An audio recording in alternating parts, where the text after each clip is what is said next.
하나님께서 귀한 찬양을 통해서 영광을 받아주신 줄로 믿습니다. 현대인들이 당하는 치명적인 질병인 각종 암, 뇌졸중, 심근경색, 그리고 가지가지 소화기관의 병들은 주로 정신적인 측면, 또 신경적인 측면, 스트레스 이런 것으로부터 오는 것이라고 의사들이 말합니다. 실제로 질병의 70% 이상이 스트레스 때문에 온다는 것입니다. 여러분, 스트레스가 무엇입니까? 스트레스라고 하는 것은 물체에 가해지는 압력입니다. 물리적인 힘을 말합니다. 이것을 의학적으로 적용해서 우리 몸, 그리고 우리의 정신적이고 육체적인 자극, 이런 것들이 우리 몸에 가해졌을 때에 나타나는, 정신이 나타나는 이상적인 이상 반응을 스트레스라 이제 그렇게 말하고 있습니다. 그래서 의학계에 의하면 내과 환자의 71% 이상이 신경성 스트레스로 인해서 생기거나 악화되는 그런 질병을 가지고 있다고 하는 것입니다. 그래서 스트레스는 신경 내분비계의 변화, 자율신경계의 이상, 면역력을 저하시키는 이런 대부분 나쁜 영향을 우리에게 끼치게 됩니다. 실제로 이런 스트레스가 우리에게 쌓이게 되면 우리 몸에서 여러 가지 증상이 나타납니다. 대표적인 증상으로는 피로감, 불면증, 수면 과다, 식욕 저하, 두통, 가슴의 답답함, 이런 것들이 나타납니다. 더 나아가서 불안하고 우울하고 짜증이 나고 집중력이 저하되는 것, 의욕이 저하되는 것, 이런 증상들도 나타납니다. 그래서 이런 증상들이 해소되지 않으면 정상적인 사회생활, 일상생활을 하기가 어려워지게 되는 것입니다. 최근 코로나 바이러스는 우리 모두에게 심한 스트레스를 주고 있습니다. 이처럼 현대인들이 당하는 치명적인 질병의 대부분은 스트레스에서 오고 있습니다. 그래서 주님은 지치고 상한 영혼을 가진 현대인들에게 수고하고 무거운 짐진 자들아 다 내게로 오라, 이렇게 초청하고 계시는 것입니다. 그러면 사람들은 스트레스를 왜 받는 것입니까? 여러분, 우리가 세상을 살아가다 보면 여러 가지 어려운 환난과 시련과 고난과 고통, 이런 것을 당하기도 합니다. 그래서 오늘의 두려움과 내일에 대한 염려가 스트레스가 됩니다. 또 어떤 때는 가난하거나 궁핍하고 또 병들고 실패하게 하는 환경이 나를 괴롭게 하기도 합니다. 이런 어려운 환경 속에 있는 사람들은 이런 형편만 좋아지게 되면 모든 것이 나아질 거라 그렇게 생각하지만 또 그렇게 되지만은 않습니다. 욥을 보세요. 욥은 형통한 날에도 비극적인 날이 있을 것이라고 하는 염려를 가지고 살았습니다. 욥은 동방의 부자요, 의인이요, 육축과 은금이 풍부하고 10자녀 모두가 부모에게 효도를 다하는 다복한 가정의 가장이었습니다. 그런데 사탄이 시험을 내서 재산도 잃고 자식도 잃고 건강을 잃게 되었을 때에 욥이 뭐라고 말했습니까? 욥기 3장 25절에 보게 되면 내가 두려워하는 그것이 내게 임하고 내가 무서워하는 그것이 내 몸에 미쳤구나, 그렇게 말하고 있습니다.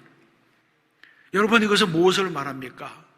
욥은 평안한 중에도 불행이 올까 봐 두려워했고 건강한 중에도 몸이 병들까 봐 두려워했고 부유한 중에도 자기 재산을 잃어버릴까 봐 두려워했다고 하는 것입니다.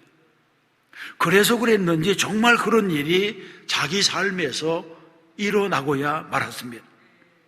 욥의 두려워하는 마음에 마귀가 틈을 타서 자신의 불길한 예측이 그대로 자기 자신에게 이루어지는 현실을 경험하게 된 것입니다. 어떤 여집사님이 이런 말을 했습니다. 목사님, 우리 가정은 더도 말고 덜도 말고 오늘같이만 살았으면 좋겠어요. 그렇게 말을 했습니다. 이분의 남편은 화물차를 운전하는 분이었습니다. 근데 그때 마침 이 아들이 공무원 시험에 합격하고 막내딸은 대학 입시에 합격을 해서 이제 봄만 되면 지나가게 되었습니다. 큰 부자는 아니었지만 그래도 나름대로 행복한 가정을 이루고 살았기 때문에 그 가정을 잘 지키고 싶은 마음이 있었던 것입니다. 그런데 그분이 말하기를 그런 마음으로 살아가다가도 가끔 깜짝깜짝 놀랄 때가 있다는 것입니다. 이런 가정을 누가 깨트리면 어떡하나? 이것은 마치 욥이 행복했을 때에도 불행을 예측했던 것처럼 이분의 가정에는 아무런 문제가 없어도 어느 순간 덜컥 겁이 나면서 염려하며 살게 되는 때가 많다고 하는 것입니다. 이것은 이분에게 많은 스트레스가 있다고 하는 것을 보여주는 예가 될 수 있습니다. 대부분의 사람들이 받는 스트레스는 아직 일어나지 않은 미래에 있을 일에 대한 걱정에서 오게 됩니다. 그런 일이 일어날 확률이 평생에 걸쳐서 5%도 안 되지만 마치 그 일이 꼭 일어날 것 같은 믿음이 마음속에 생기면서 미리 걱정하고 미리 두려워하고 미리 염려하게 됩니다. 그래서 안 받아도 될 염려, 근심, 걱정, 스트레스를 받게 됩니다. 오늘 우리가 읽은 본문에 보게 되면 엘리야는 갈멜산에서 바알의 선지자 450명과 대결해서 승리했습니다.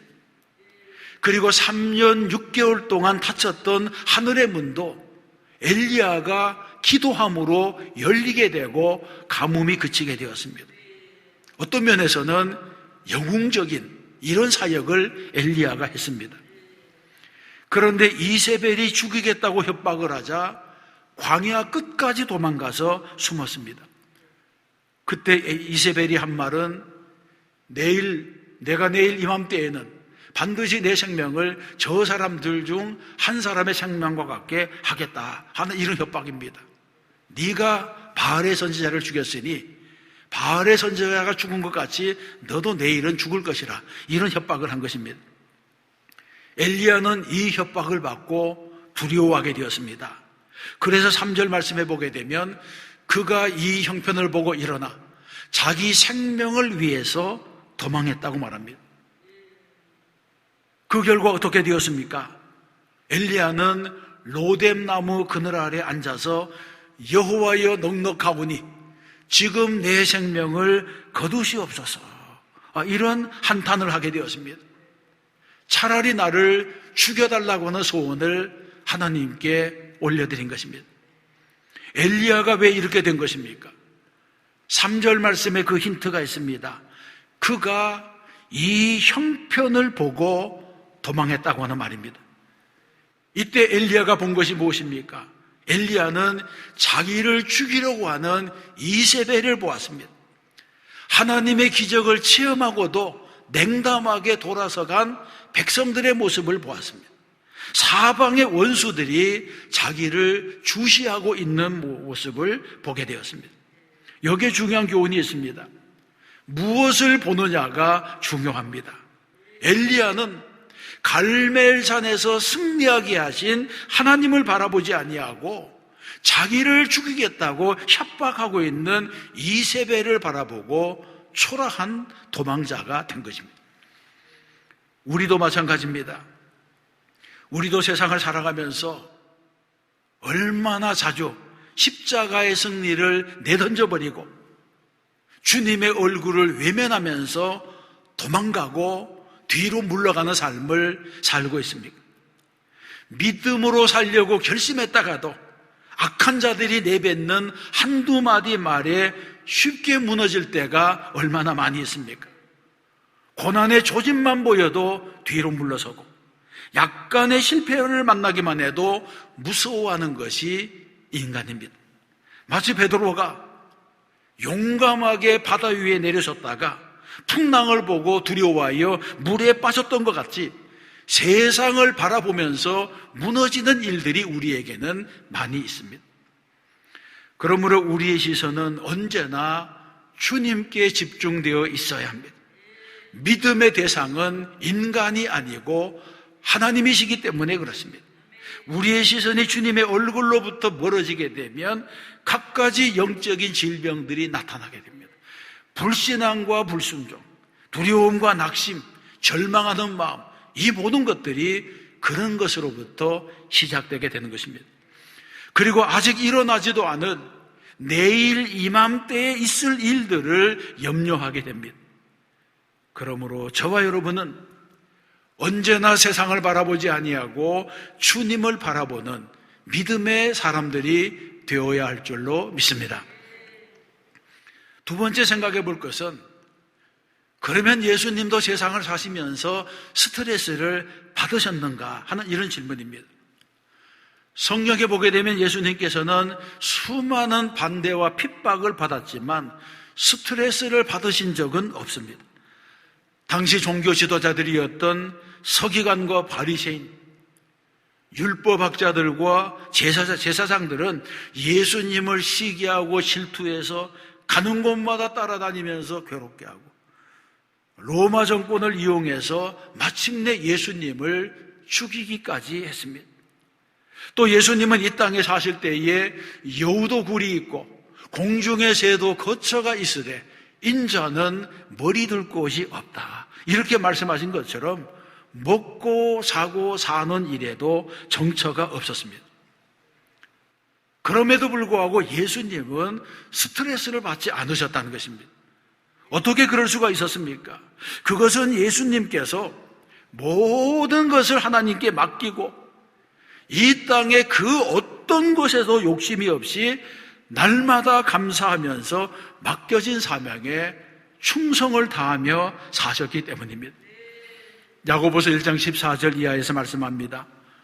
오직 각 사람이 시험을 받는 것은 자기 욕심에 끌려 미혹됨이니 욕심이 잉태한 즉 죄를 낳고 죄가 장성한 즉 사망을 낳느니라고 말씀했습니다.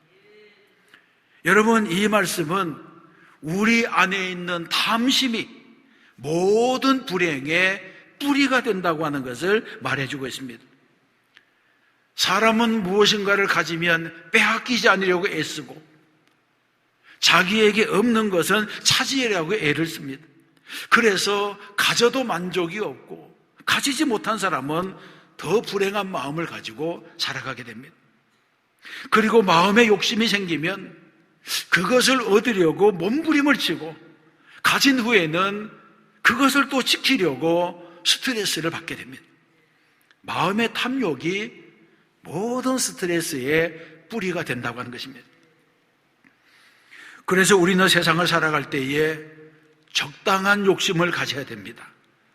좋은 욕심은 성취의 동기가 되지만 너무 큰 욕심은 탐심이 됩니다. 그래서 무엇이든지 과도한 것이 문제가 되는 것입니다. 탈무드에 보게 되면 승자의 주머니에게는 꿈이 있고 패자의 주머니에는 욕심이 있다, 그렇게 말했습니다. 꿈과 욕심은 다릅니다. 과도한 욕심은 몸과 마음을 병들게 합니다.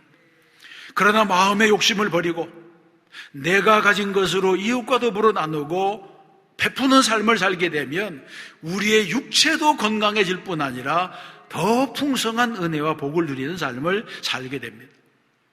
이 세상의 모든 것들은 내가 쥐고 있을 때는 하나이지만 그것을 심게 되면 더 풍성하게 돌아오게 됩니다.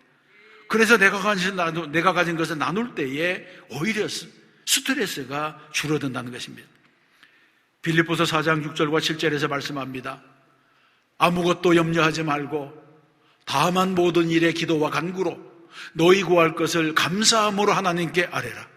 그리하면 모든 지각에 뛰어난 하나님의 평강이 그리스도 예수 안에서 너희 마음과 생각을 지키시리라고 말씀합니다. 아무것도 염려하지 말고 오직 감사함으로 하나님께 아뢰라는 것입니다. 그러면 그리스도 예수 안에서 우리 모든 마음의 생각을 하나님께서 지켜주신다고 말씀합니다. 여러분, 우리 안에 근심과 걱정, 두려움과 불안, 초조가 올 때 우리는 어떻게 해야 되겠습니까? 이 모든 문제를 해결하신 우리 주님께 내 마음을 맡겨야 됩니다. 그리하면 하나님의 평강이 그리스도 예수 안에서 우리의 마음과 생각을 지켜주신다고 약속하신 것입니다. 예수님은 이 땅에 사시면서 전혀 스트레스를 받지 않으셨습니다. 왜냐하면 예수님은 이 세상에 추호도 욕심이 없으셨고 오직 하나님 아버지의 뜻에만 복종해서 모든 것을 아버지께 맡겼기 때문입니다. 그러므로 우리도 예수님께 온전히 의지하는 삶을 살아야 됩니다. 어떤 환경에서라도 마음을 비우고 욕심을 버리고 주어진 것에 감사하며 살아갈 때에 하나님의 은혜가, 우리 하나님이 주시는 평강이 우리 가운데서 넘치게 될 줄로 믿습니다.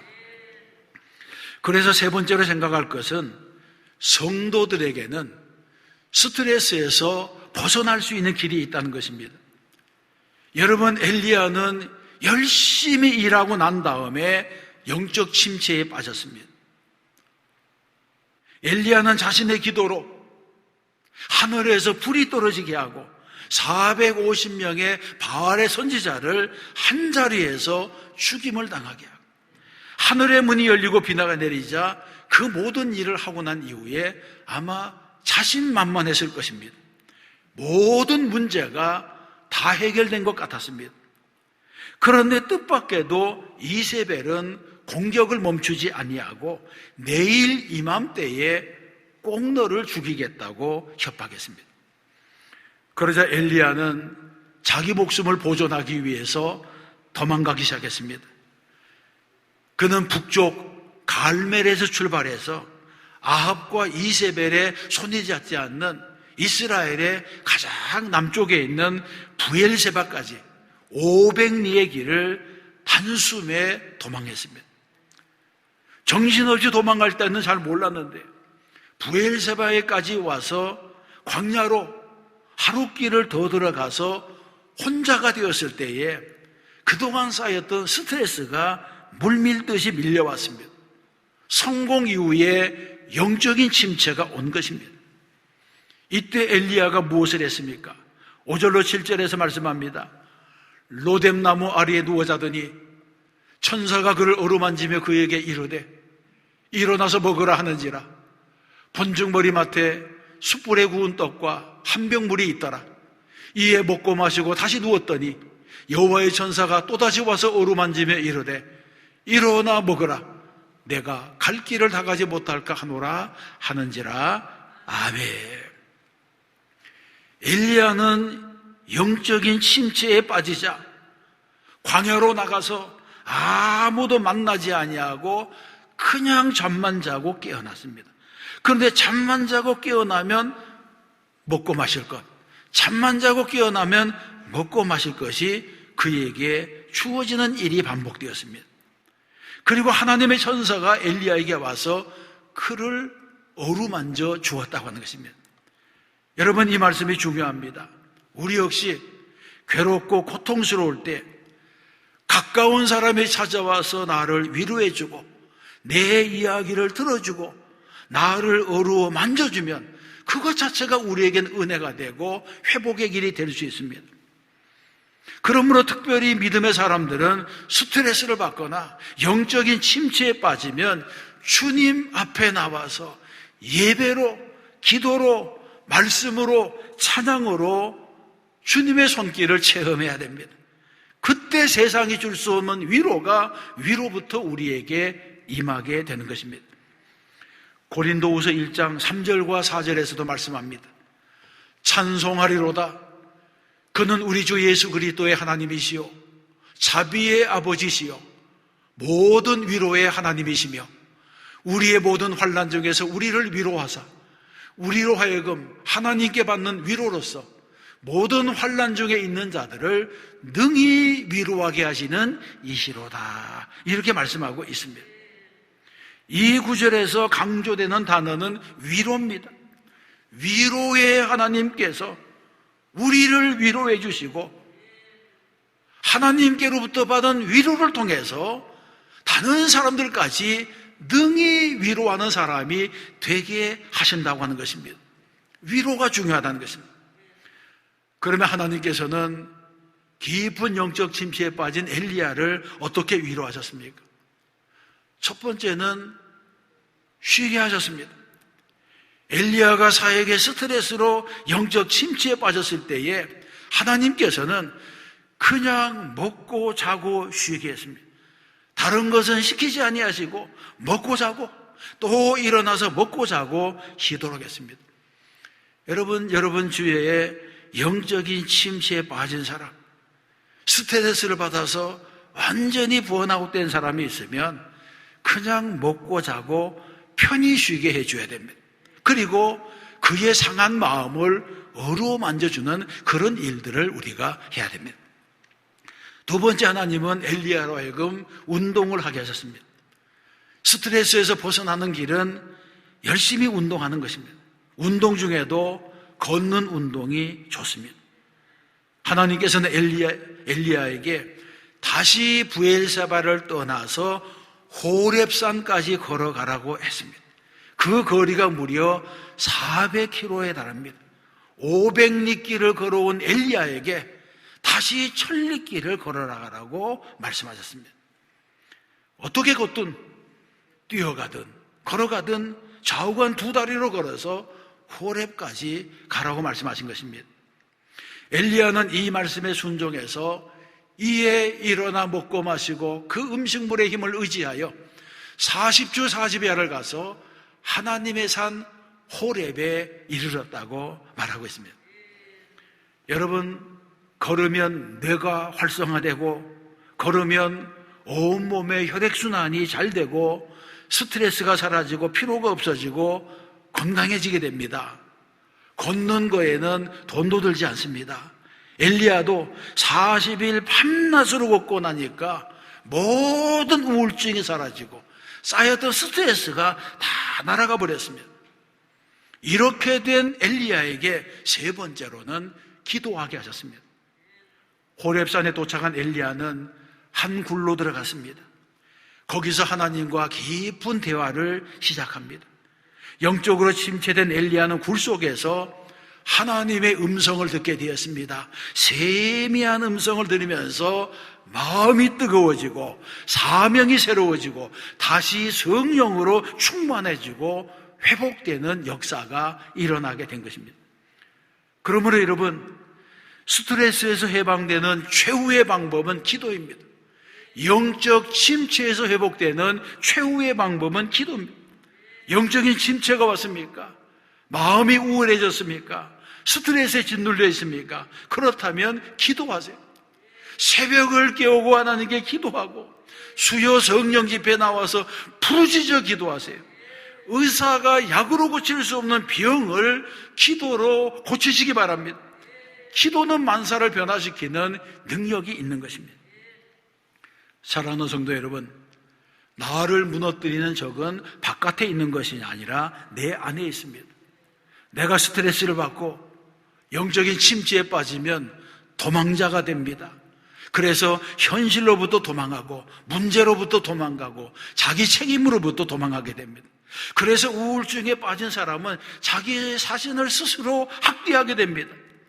그러나 하나님께서는 지치고 상한 심령을 가진 자녀를 그냥 버려두지 아니하십니다. 시편 121편 말씀해 보게 되면 이스라엘을 지키시는 자는 졸지도 아니하고 주무시지도 아니하시리로다, 이렇게 말씀합니다. 그렇습니다. 엘리야는 도망자가 되어서 로뎀나무 아래 잠이 들었지만 하나님의 사랑은 잠들지 않았습니다. 하나님께서는 엘리야를 찾아와서 그를 어루만지시면서 일어나서 먹으라고 하셨습니다. 눈을 떠보니까 머리맡에 숯불에 구운 떡과 한 병 물이 있었습니다. 이것은 마치 돌아온 탕자를 위하여 살찐 송아지를 잡고 잔치를 벌이는 아버지의 마음과도 같습니다. 엘리야는 상하고 지친 마음으로 누워있다가 하나님이 차려주시는 밥상을 받았습니다. 하나님이 먹이시는 생명의 양식으로 힘을 얻고 다시 호렙까지 가서 하나님과 깊은 교제 속으로 들어가게 된 것입니다. 여러분, 영적으로 침체되었습니까? 그렇다면 교회로 달려나오세요. 예배를 회복하세요. 하나님의 말씀을 받아 먹으세요. 그래야지 우리는 영과 육이 살아나게 되는 것입니다. 최근 우리나라는 예배 드리는 환경이 점점 나빠지고 있습니다. 코로나 바이러스 방역 관계로 정부 당국에서 여러 가지 지침과 명령을 교회에 내리고 있습니다. 어떤 명령은 현장과는 전혀 맞지 않은 조치이기 때문에 한국교회가 그런 지침을 받고 어려워하고 인내가 한계에 달하고 있는 그런 일들도 있습니다. 한국교회는 특혜를 달라고 하는 것이 아닙니다. 교회보다 더 밀집된 상태에서 일주일 내내 업무를 보는 관공서, 회사, 대형병원, 대형마트, 그리고 지하철과 같이 붐비는 대중교통, 점심시간마다 사람으로 가득한 식당보다는 방역 지침을 지키면서 마스크 쓰고 거리 두기 하고 주일 예배를 드리는 교회가 차별을 받아서는 안 된다고 하는 것입니다. 여러분, 어떤 교회는 본당이 5,000석도 되고 7,000석도 되고 2,000석도 되는데 본당이 100석밖에 안 되는 교회하고 동일하게 20명만 예배를 드리고 하는 이런 조치가 이것이 온당한 것인가, 그런 생각을 하게 되는 것입니다. 좌석수에 비례해서 예배 참석 인원을 정해하는 것, 그건 너무나 당연한 일이라고 볼 수 있습니다. 안 그래도 전 국민이 코로나 때문에 코로나 블루에 걸려서 다 우울한데 정부까지 나서서 국민들의 스트레스 지수를 자꾸 높여가면 안 된다고 그런 생각이 들게 되는 것입니다. 여러분, 노뎀나무 아래 앉은 인생은 마치 땅바닥에 떨어져서 깨트려진 그릇과도 같습니다. 깨어진 그릇은 쓸모가 없습니다. 깨어진 그릇은 보기 좋지도 않고 깨어진 그릇은 보기에도 민망합니다. 그러나 우리 주님은 깨어진 그릇들을, 산산이 부서진 인생의 파편들을 사랑과 자비의 손으로 어루만져 주십니다.